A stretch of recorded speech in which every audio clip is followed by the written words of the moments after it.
Hey folks, this is Ray from DCRainmaker.com. Today I've got the Garmin Vivoactive HR. I'm going to go ahead and do a quick unboxing of it and show you kind of how it compares in size to the original Vivoactive and what are some of the key differences there. Now first off, the Vivoactive HR was announced about 2 months ago at MWC, or Mobile World Congress, in Barcelona, Spain, back in mid-February.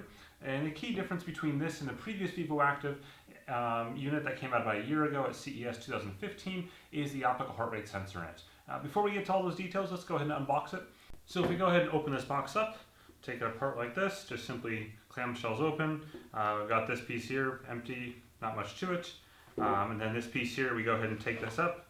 And then on the inside, we have the charging cable, just simply clamps on, as well as a small manual paper legal junk that tells you things to do or not to do. Realistically, you won't need this if you watch my videos or read my blog. So go ahead and we'll take this charging cable out of the package here.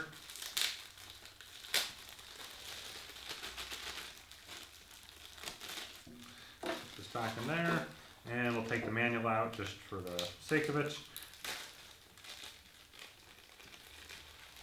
Put that there as well. And we'll go ahead and close that back up. First we'll take this. So the watch itself is kind of buckled in place there. So remove that foam thingy, and it simply just peels on out. Now we can put everything nice and tidy back in the box. Close the box up, leave that there, which gives you the charging cable, the manual, some legal junk, and the watch itself. Now, if you look at the watch itself, the key difference between this and the original Vivoactive is this optical heart rate sensor here. Now, Garmin calls this the Elevate optical heart rate sensor. It's just simply the branding they've added for their optical heart rate sensor. In the past, they've used Mio with the Garmin 225, but everything after that since the fall of 2015 has been with their Elevate sensor. So the Fenix 3 HR, for example, Elevate sensor, Vivo Smart HR, Elevate sensor, and so on, all using the same sensor, 400-235, Elevate sensor.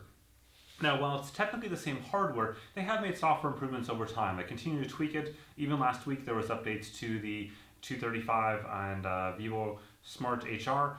So you're going to see some improvements compared to what you would have had a few months ago. And that's a good thing. That's coming to both this unit as well as previous units. So if we look at the charging clip, it simply snaps on just like this, locks in place. You can see it's nice and snug. I mean, it's not gonna go anywhere at all. And then the band itself, there are 2 screws here and here, so if you did need to remove the band for any reason, you can see it bends in like this, and so you can go ahead and pop those off. Now let's go ahead and look at how it compares to something like the original Vivo Smart. So putting this off to the side here, the original Vivoactive. You can see the Vivoactive there, the original one that came out a year ago, much thinner, there's no doubt about that. It lacks that optical heart rate sensor though.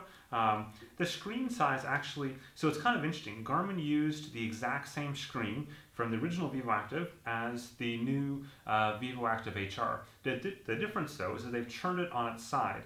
So it's technically the same screen, just turned on its side.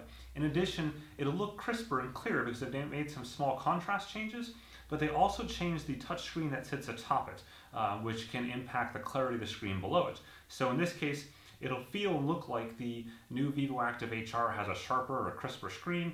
In reality, that's because they've changed the layer that sits atop, the touch layer there, and that's what's making it kind of look a little bit different. So again, if we kind of put these side by side, obviously this is a bit longer, this is a bit wider. There are some differences there. I think the biggest one again is really just that thickness. You can see just how different they really are there. In a lot of ways, the new Vivoactive HR reminds me quite a bit of the Fitbit Surge.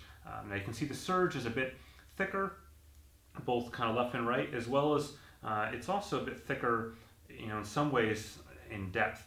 So the Surge on this side here is thicker, but that kind of tapers out, whereas the Vivoactive HR sits basically the same depth all the way across. They're kind of similar in a lot of ways. I guess if I put them on a table here, you'll see that I guess they're probably about the same at the median point there in the middle, but otherwise, they're still certainly a lot thicker than the old Vivoactive HR. Now, all 3 of these do have GPS, of course, but only these 2 have the optical heart rate sensor.